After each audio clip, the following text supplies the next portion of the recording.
Hey, it's Hunt. You found Hunt on Saints. We're talking black and gold football.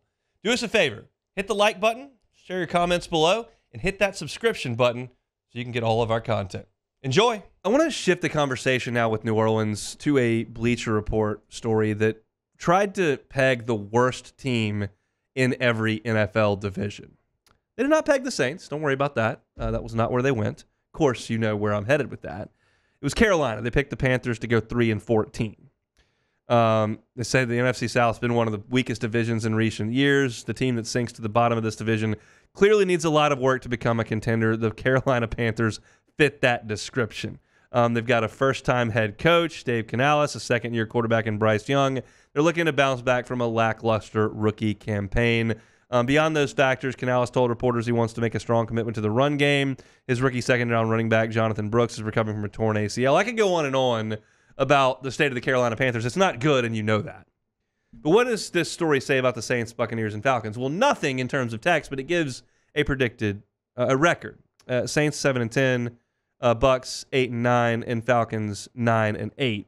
That's what they kind of think of this division moving forward. And that's very similar to the way things looked last year. And last year at this time, we looked at the South and we were looking at the Saints and going, this is a bad division. Saints can win this division, get into the mix, get into a playoff situation. Maybe you get a home game, you win the division, and all of a sudden you're playing a really meaningful game in the second round of the playoffs. Like that could be an exciting deal. That was the majority of folks talking about the Saints. If you listen to Matt Moscona after me, he was saying this is not interesting. They're not good. They might win a crappy division. In fact, I think they will win a crappy division, and they'll get dusted at home in the first round of the playoffs. That's what Matt thought. But basically, everyone was on the same page that the Saints should win this division. They may not be a contender, but hey, that's a good step with Derek Carr year one. See what you can do. And they fell short of that. But a lot of our conversation last year really revolved around the division.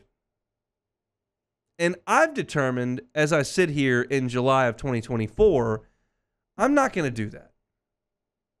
Now, that may be short-sighted because Tampa wasn't great last year, and they won the division, and they won a playoff game, and they did play in a meaningful game in the second week of the playoffs, and they played well in that game. And we came back here and go, well, is that kind of what you were thinking? Like, does that excite you? And as I sit here, man, that's not really what I'm signing up for if I'm a Saints fan. I want a product that competes at the top of the NFL, not the top of the worst division. And so when I talk about the Saints, I'm not really going to mention the 3-14 projection of the Panthers. I'm not going to talk a ton about the 8-9 Tampa Bay Buccaneers that are projected this year. I'm not going to talk about the Falcons not being very good. Because the fact of the matter is the Saints have to be better themselves. Let's not water this whole thing down and not talk at all about Dallas and not talk at all about San Francisco and not talk at all about some of the teams in the NFC that are actually good.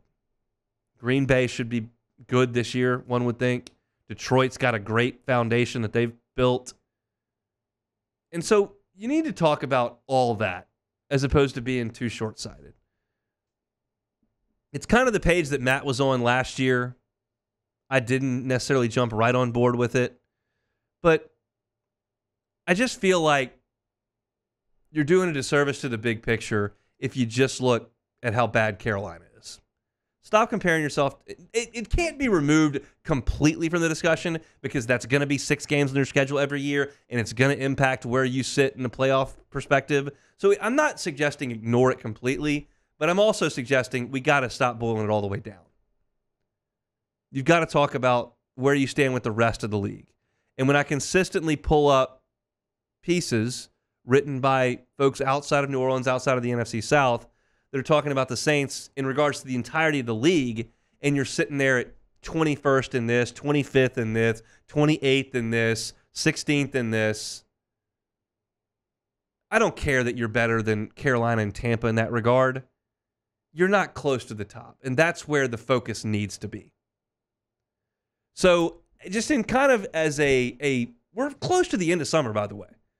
Like as I sit here and I get ready to start really diving into the Saints, you realize that next week we've got SEC Media Days, and we'll talk about that a lot. And then the Saints are going to report. Those rookies are going to be there in Southern California.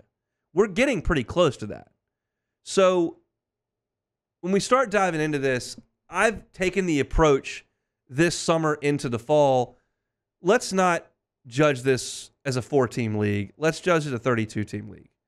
And right now, while you might be 1 or 2 out of 4, you're closer to 24 out of 32, and that ain't it. So quibbling over whether or not you're second in the division, first in the division, third in the division, that doesn't matter. Big picture. Got to be closer to the top 10 in the league. How do you get there? And that's the way we've got to frame discussions about this New Orleans Saints team. You can laugh at the Falcons for screwing things up. That's fine. Part of it. You can laugh at the Panthers and their owner for being a joke right now, and that's part of it too. You can doubt Baker Mayfield, and that's all fine and good. But again, let's start looking outside of that. And I just don't have overwhelming optimism. But, as I always say, August can breed that. Get some reports out. Preseason looks okay. We'll see. Get off to a decent start. But as of right now, kind of changing my mindset. I don't care how they stack up against Tampa. How do they stack up against San Francisco? Let's talk a lot about that. Hey, it's on. Thanks for watching Hunt on Saints. Before you leave, help us out a little bit. Hit that like button, leave your comments in the section below, and hit that subscribe button so you get all our content right here from Hunt on Saints. We'll see you next time.